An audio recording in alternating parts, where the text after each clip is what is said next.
Yang terakhir teman-teman sekalian yang ke-11 ya, adalah bolehnya menikahi janda.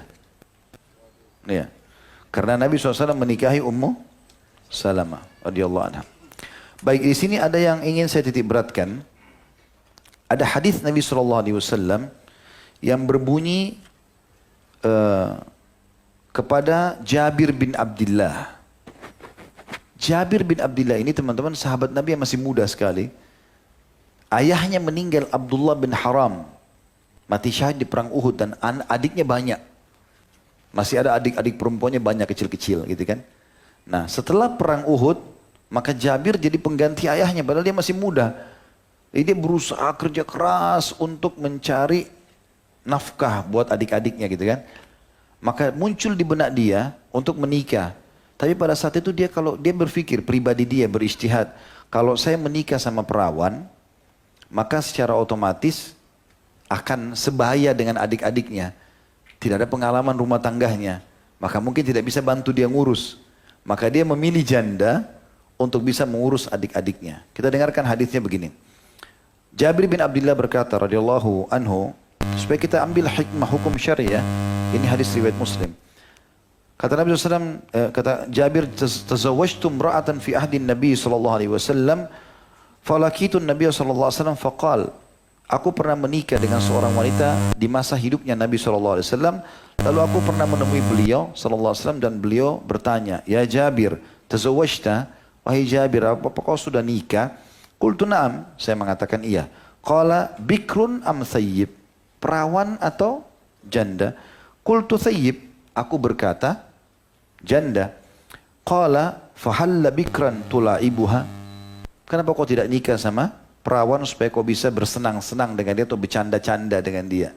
Dalam riwayat lain, wa tula'ibuk, dan dia pun akan banyak bercanda denganmu, gitu kan? Maka ada orang mengambil potongan hadis ini saja, kemudian mengatakan perawan dan janda. Ya. Nah, padahal ini ada bahasan di sini ya, nanti akan kita jelaskan insyaallah. Qultu, maka Jabir menyebutkan sebabnya. Kenapa dia masih bujang, bukan duda, belum pernah nikah, dia nikah sama janda. Sebagaimana Nabi SAW menikah juga pertama kali dengan janda Khadijah. Bahkan Khadijah itu sudah pernah ada suaminya 2 orang meninggal setelah itu. Dan punya beberapa orang anak dari suami yang lain lalu menikah dengan Nabi SAW. Maka dia mengatakan, qultu ya Rasulullah, inna li akhawatun fa khashitu an tadkhula baini wa bainahunna. Aku memiliki adik-adik perempuan yang masih kecil dan aku khawatir kalau aku nikah sama perawan, justru dia tidak bisa masuk sama adik-adikku. Nanti merasa saingan sama mereka, gitu kan. Dalam riwayat lain, aku punya adik-adik perempuan yang masih butuh disisirkan rambutnya, dirawat, dan aku butuh wanita yang pengalaman dalam masalah itu. Apa kata Nabi SAW? Ini lanjutan hadisnya. Qala fadzaka idzan. Maksudnya, kalau begitu alasanmu masuk akal. Boleh kau nikah sama janda, gitu lah. Seperti itulah. Inna imra'ata ala, lalu kata Nabi SAW, inna imra'ata ala diniha wa maliha. Inna imra'atan tuzawwaju, inna imra'atan tuzawwaju ala diniha wa maliha wa jamaliha, fa 'alaika bidzatid din taribat yadak. Sesungguhnya perempuan itu dinikahi karena agamanya, hartanya dan kecantikannya, tapi dahulukanlah agamanya, maka hidupmu akan bahagia. Jadi riwayat ini perlu difahami, karena kadang-kadang ada orang mengambil potongan-potongan riwayat, tapi sebenarnya lengkap riwayat ini, harusnya dibaca semuanya gitu kan. Baik, tinggal bahasan ulama. Kalau bertemu antara gadis sama janda, yang mana didahulukan, antum melihat keadaan, kondisi dan keadaan. Kalau kondisi antum seperti Jabir bin Abdullah, dahulukan janda. Karena antum punya adik-adik kecil-kecil, harus ada yang rawat rumah segala macam. Mereka sudah punya pengalaman ngurus rumah, bukan lagi baru mau diinstruksikan. Tapi kalau keadaannya tidak seperti itu, antum baru mau berumah tangga, nggak ada adik-adik, orang tua masih hidup. Masih ada adik tapi ada orang tua kita, cuma untuk kebutuhan kita sendiri. Dahulukan gadis.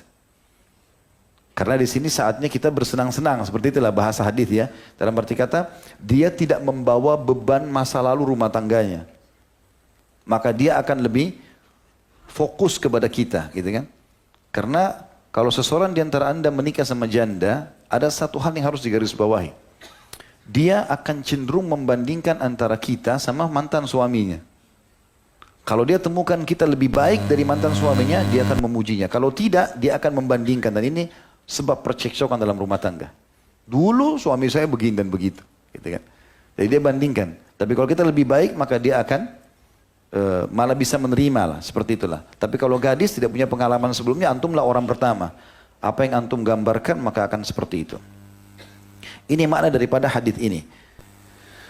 Kalau orang yang menikah dengan janda dianjurkan ya agar memang niat untuk menolongnya itu diprioritaskan. Selain masalah pernikahan secara umum. Beda dengan gadis, memang dia niat menikahinya karena gadisnya. Karena ada hadis Nabi SAW, hadis riwayat Bukhari Muslim, as-sa'i alal armalah. Khusus orang yang as-sa'i itu maksudnya berjalan mencari, memberikan pertolongan kepada janda-janda wal masakin dan orang-orang miskin kal mujahidi fi sabilillah, seperti orang jihad di jalan Allah gitu kan. Dan ulama mengatakan ini maksud dengan as-sa'i memberikan pertolongan yang pertama adalah menikahinya. Karena dengan menikahinya berarti dia punya naungan, ada suaminya, terpenuhi biologisnya dan seterusnya. Wa kalladhi yasumun nahara wa yakumul lail. Selain seperti mujahid, seperti juga orang yang berpuasa di siang hari dan juga dia sholat di malam hari gitu kan. Kalau ada orang dipertemukan antara janda punya anak dengan janda nggak punya anak, mana yang lebih dulu diprioritaskan? Yang punya anak, ya, karena kasusnya ada yatim, karena kasusnya ada yatimnya. Jadi selain niat membantunya di sini ada kasus anak yatim yang dibawa. Itu beranjak daripada hadis Nabi SAW, ana wa kafilul yatimi fil jannah hakada. Aku dan sponsor yatim seperti ini di surga. Lalu Nabi SAW wa asyara bis sababati wal usta. Beliau tunjukkan telunjuknya dengan jari tengahnya wa farraja bainahuma syai'a, dan beliau memberikan jarak sedikit di antara keduanya. Hadis riwayat Bukhari. Ya. Begitu juga dengan yang meninggal suaminya.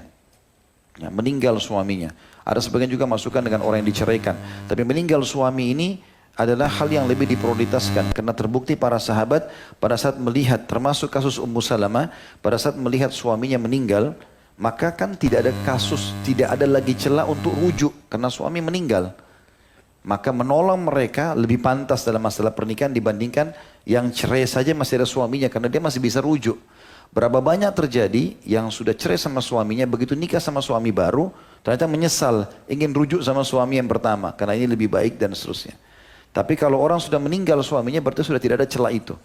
Di sini memprioritaskan mereka yang sudah meninggal suaminya sesuai dengan tuntunan di sini. Khadijah meninggal suaminya, gitu kan? Atau dalam kondisi suami dalam keadaan kafir. Ya, seperti misalnya kasus Sofia, ya, Juwairiyah, ini semua radhiyallahu anhu adalah orang-orang janda yang memang keadaan mereka itu suami dalam keadaan kafir. Allahu a'lam.